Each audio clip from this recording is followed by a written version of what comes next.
பல்வேறு பகுதிகளிலே இருக்கக்கூடிய தமிழ்நாடு முழுவதும் இருக்கக்கூடிய உடன்பிறப்புகள் அந்த பணிகளில் முழு மூச்சாக தன்னை ஈடுபடுத்திக் கொண்டிருக்கிறார்கள்.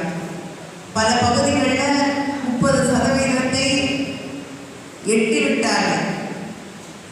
30% தான் டார்கெட், குறைந்தபட்ச டார்கெட். 30 வந்துருச்சு அப்படின்னு யாரும் விட்டுற வேண்டாம். அதை தாண்டி உறுப்பினர்கள் சேர்க்க வேண்டும். நாம் தான் இன்னைக்கு கொஞ்சம் பின்தங்கி இருந்தாலும் தமிழ்நாட்டில் முதலிடத்திலே வரக்கூடிய தொகுதிகளே நம்முடைய தொகுதி இருக்க வேண்டும். இந்தியாவிலே சிறந்த முதலமைச்சர் என்று பெருமை பெற்றவர் என்றால் அவர் செய்த சாதனைகளுக்கு ஒரு பெரிய 2021 கொரோனா காலம். கொரோனா காலங்களில் இருந்தும் கூட ஒவ்வொரு குடும்பத்தையும் 2000, 4000 வழங்கினாங்க. அதே மாதிரி கலைஞரின் அதாவது நகர பேருந்தில் மகளிருக்கு விடியல் பயணம்.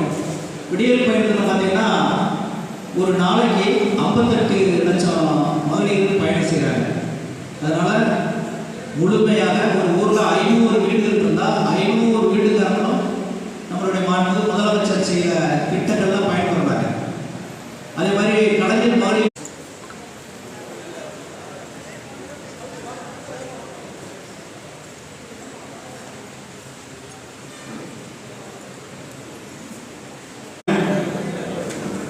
மணியிட்ட அவைத்தலைவர் பாலசுந்தரம், ரமேஷ் விஜயகுமார்